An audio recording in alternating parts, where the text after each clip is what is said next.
나무아미타불, 나무아미타불, 나무아미타불.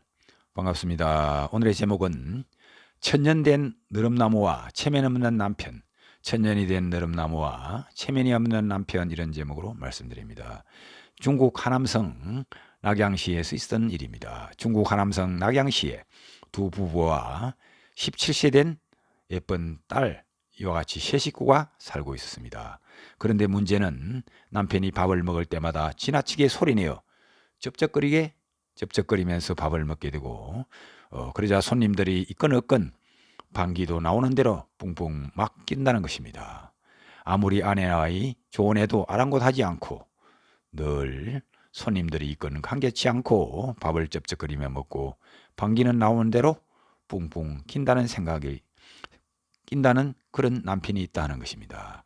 그리하여 아내가 생각하기를 딸이 대학에 입학하기만 하면 이혼해야겠다는 그런 마음을 먹고 있었습니다.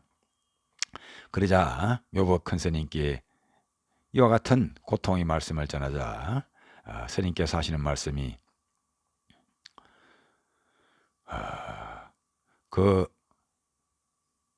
과거 생에 가난한 남자로서 깊은 산속에 약초를 개업하는 약초꾼이 있었는데, 어느 날 약재상의 주인이 하는 말이, 아주 깊은 산속에 가면 아주 오래되고 큰 느릅나무가 있는데 그 껍질을 벗겨오면 좋은 가격으로 사겠다 하는 것입니다. 그 말을 들은 약초꾼 청년은 이 일로, 즉 느릅나무 껍질을 벗겨서 만약에 큰 돈을 벌게 된다면 여태까지 장가도 가지 못하는데 큰 돈을 벌어서 장가를 가야겠다는 그런 생각을 먹었습니다. 실제 그 약초 장사꾼의 말씀대로 약초꾼이 깊은 산속으로 들어가 보니 아주 오래되고 크나큰 느릅나무가 있음을 발견하게 되었습니다.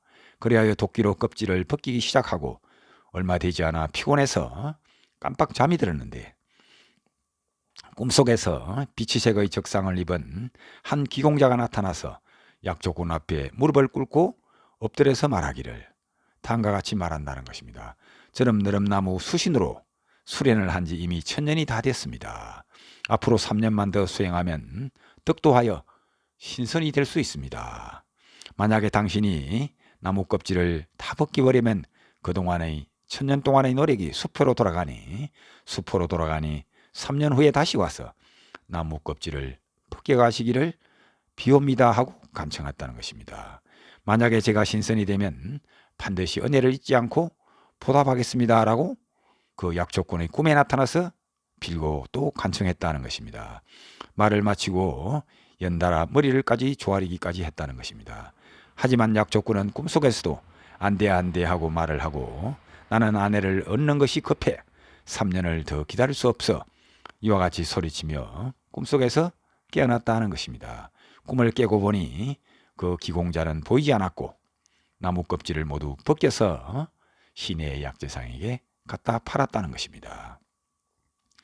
그러자 이 부인은 바로 전생에 약을 채집하는 남자였으며 그의 남편은 참담하게 느릅나무 껍질이 벗겨진 천년된 느릅나무의 수신이 바로 금생의 남편이 되었다는 것입니다.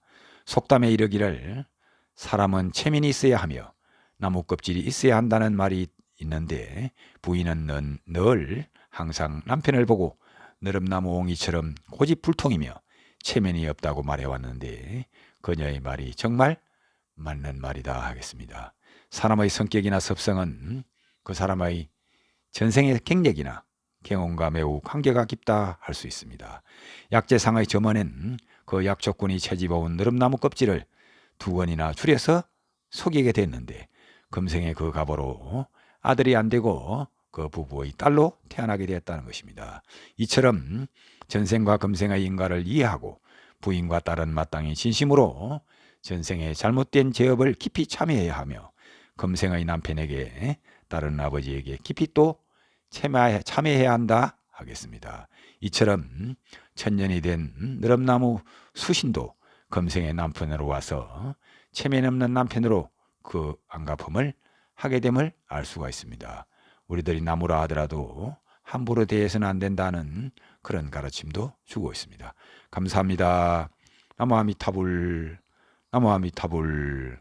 나무 극락도사미타불.